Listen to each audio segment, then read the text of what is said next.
prospective French GCSE students, this video hopefully will be quite short and it's going to present you with an overview of the Edexcel French GCSE. We're going to do this in 3 parts. The first part will be about the themes and modules that we need to study. The second part will give you some resources that you could use during the summer before year 10 to get ready and then throughout year 10 and 11. And the third part is going to tell you what you need to revise from your Key Stage 3 lessons in order to have good foundations to hit the ground running in year 10. I will probably put in the description below the timestamps so that you can skip to the section that you want to learn about the most. And that's pretty much it. Let's go. So, Edexcel has organized, or Edexcel have organized their French GCSE around 5 themes. And these themes then split into 8 modules. So there are a few themes that have several modules, and then there are some themes that have only 1 module. So theme 1 is identity and culture. You're going to dig deeper from Key Stage 3 learning, which is the case for most of them. So theme 1, identity and culture. Theme 2 is local area and traveling. And theme 3 is education. Themes 4 and 5 will be on the next slide. So for theme 1, that breaks down into module 1, personal identity. So that's where you describe yourself, your family, your friends, and your relationships and activities with them. Module 2 is about hobbies and free time. And that will also include a bit of your cultural life, sports, activities, and all of that. Module 3 is focusing on your daily life, so routines and celebrations. So for example, we're going to talk about Christmas and Easter and things like that. Module 2 splits into theme 2 splits into 2 modules. We've got my local area, which is module 4, so you talk about where you live. And then you've got module 5, which is about traveling and holidays. And finally, theme 3 is the first theme that only has 1 module in it, and that's about your school and education. So you describe your school, timetable, subjects you're studying, and there's a bit of comparison between French-speaking country school systems and English-speaking country school systems. We're also talking a bit about exchanges in that module. And then we have theme 4, which is about future plans, and theme 5, which is about the world and global issues. In theme 4, we mostly talk about your life goals and your career plans. And then in theme 5, it used to be a focus of A-level French. So some of it has been brought back down to GCSE now. And we're looking at some global issues like climate change, poverty, deforestation, and some possible solutions. We'll also look at how some international events can bring people together and the benefits of those events. So that's for the overview of the themes and modules we're going to be studying. Most of them will actually make you recycle or reuse Key Stage 3 vocabulary and grammar, and then obviously we'll dig deeper, add more vocab, add more complexity, since obviously GCSE is going to be more complex than year 7, 8 and 9 French. So next we are going to look at a few resources that you can use both before starting in year 10 and then throughout your year 10 and 11. And some of them will probably still be useful if you decide to continue your French studies after GCSE. So some resources are online.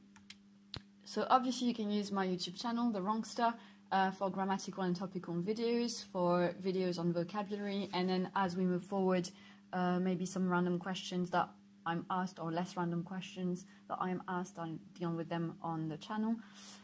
You can also, if you're one of our students in our school, you can use class charts where we'll put resources. So your French teacher in Key Stage 4 will put resources up there for you. And we'll also put resources on the Google Drive in the student resources in the MFL folder, so you can always use that. You can use Linguiscope with the school's username and password. If you're not sure what these are, you need to ask a language teacher at your school. And for GCSE, it's the intermediate section.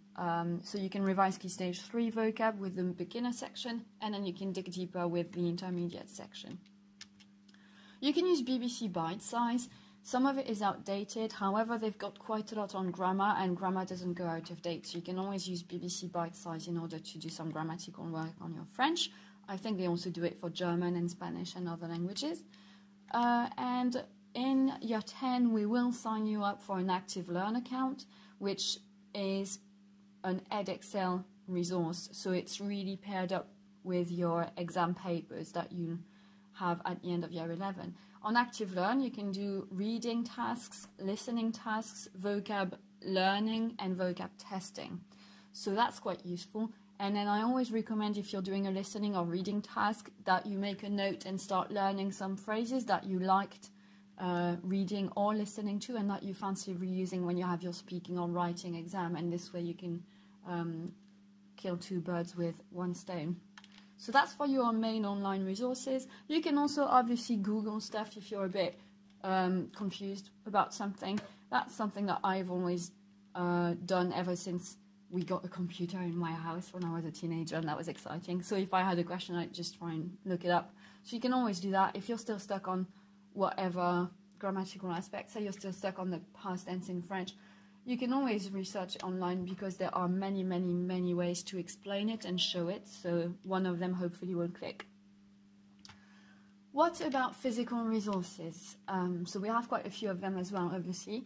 First of all, once you start your GCSE course, your notes are going to be a key physical resource for you, and also some of your notes from Key Stage 3. So hopefully you've kept your French books if you plan on doing a French GCSE, and you can refer back to those. You'd also get a vocab booklet. I don't think I've put it on the slide. I momentarily forgot that we were going to do that. So you'll get a vocab booklet, and your job will be to fill up. We'll have all of the French written. You have to fill up all the English, and you have to learn all of that vocab. So do that as you go. Otherwise, it's going to be a nightmare to try and take everything in at the end of your course. That's ridiculously difficult and stressful, and you don't need that. Another physical resource will be worksheets and other resources that we provide you in class. So in year 10 and 11, keep them safe. Maybe you could have a folder, like a ring binder, where you keep the worksheets and resources instead of sticking them in your book. That might be a good idea. You could have dividers and have a side for grammar, a side for vocab, a side for practice tasks and things like that.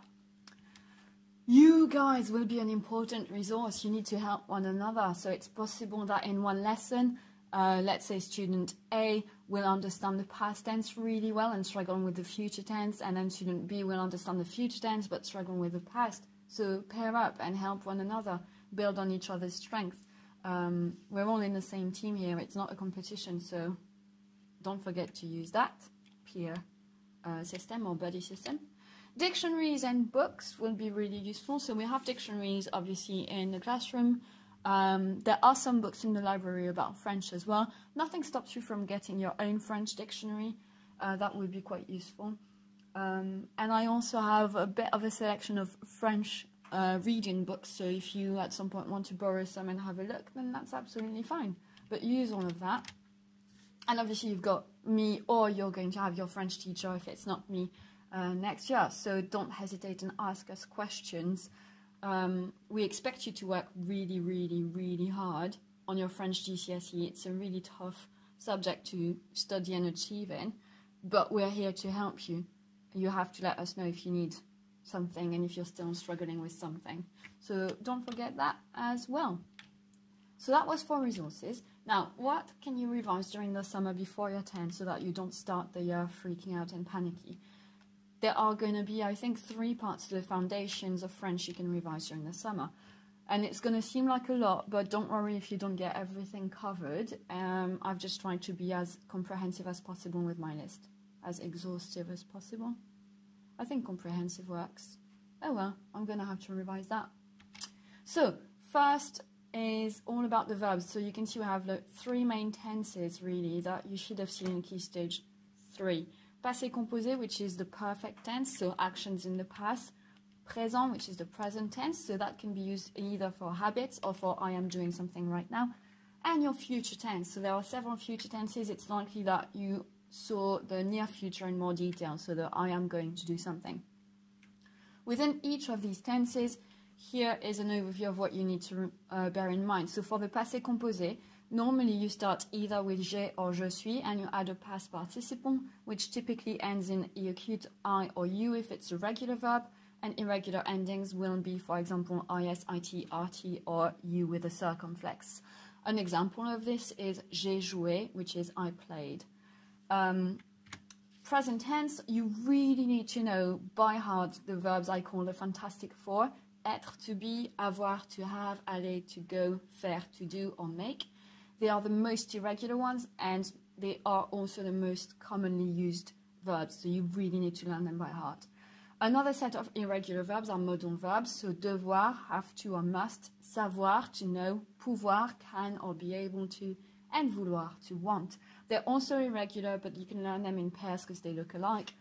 And then you need to revise your regular ER, IR, and RE verbs in the present tense and common irregular verbs that you've seen in Key Stage 3. So you've probably seen boire, which is to drink, lire, which is to read. I forgot to write in prendre, which is to take. So these would be useful verbs to revise. And finally, the future tense. So the near future is using je vais and adding an infinitive. So you end in ER, IR, or RE. There are literally no exceptions to this tense, so that's why it's quite a nice one to learn. For example, we have je vais jouer, I am going to play. Now, there is a playlist on my YouTube channel. You probably know it if you had me at some point in Key Stage 3 now. So it's French grammar, singing French grammar, I think it's called, and it's the one that focuses on verbs. So you have a few songs about how to use the past tense, the present tense, the future tense in French.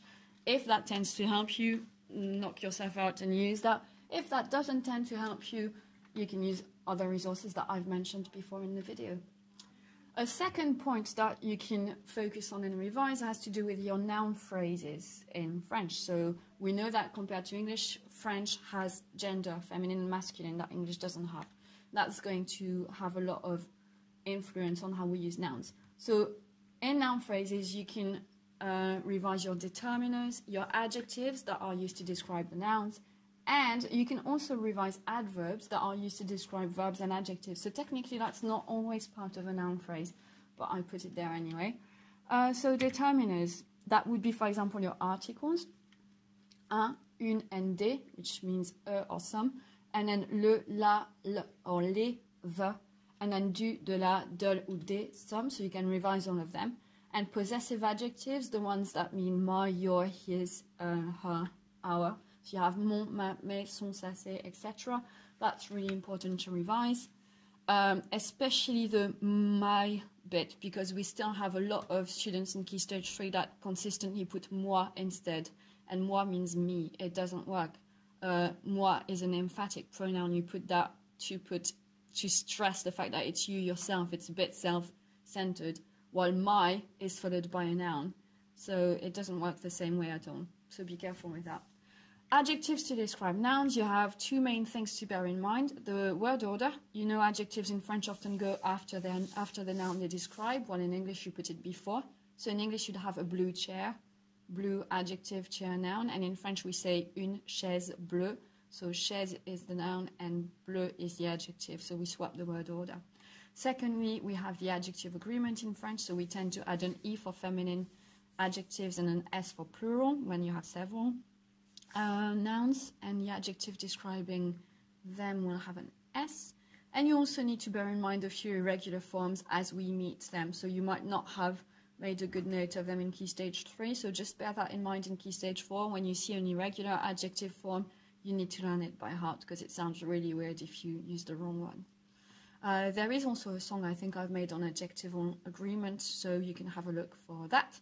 Finally, adverbs. They are little words that describe either verbs or adjectives. So word order-wise, just like the adjective rule, adverbs often go after their verbs. However, they go before their adjectives. So I've put an example, two examples here. Il court vite is he runs fast. So vite is the adverb, and because it describes the way somebody runs, we put it after the verb. However, if you want to say he is very fast, this time the adverb très is put before the adjective rapide. So we have il est très rapide. Another thing to see here is that in English, the word fast can be either an adjective or an adverb. But in French, if you need the adjective fast, you're going to have to use vite. If you want the adverb, no, sorry, I mixed that up. If you want the adverb for fast, you're going to use vite. And if you want the adjective, you're going to use rapide. A common ending for adverbs is ment in French. That's the equivalent of ny.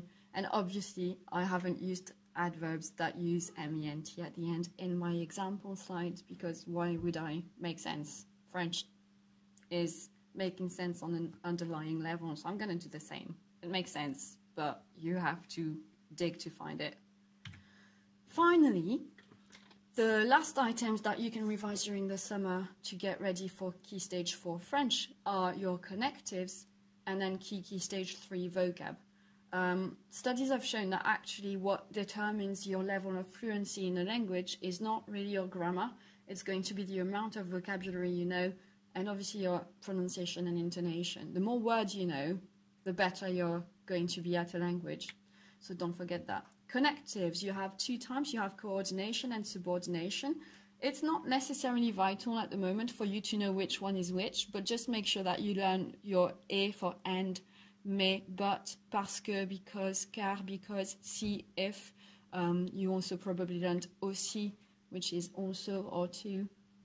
So revise all of these connectives. They're quite useful to make your speech sound much smarter or look much smarter. And Key Stage 3 vocab. So, for example, you could make sure that you know all of the Linguoscope's beginner section vocab, for example, and that would be a good starting point. And if you do all that, or even if you do a lot of that but not all of it, you should be quite good, ready to go and pounce off the starting blocks in September year 10 to get the most out of your French GCSE. I was hoping that this video would be shorter. It is quite long in the end, so I'll definitely put in the timestamp so you don't have to cope with stuff that you are not interested in. I hope that all made sense. If you have any questions, do put them in the comments below and I'll see what I can do. Yeah, looking forward to having some of you next year for our French GCSE, and looking forward to hearing you and seeing you progress a lot throughout your year 10 and 11. Have a lovely summer. Work hard, play hard, rest a lot as well, and see you in about 6 weeks or 5 weeks or 4 weeks, depending on when you're watching this. Au revoir!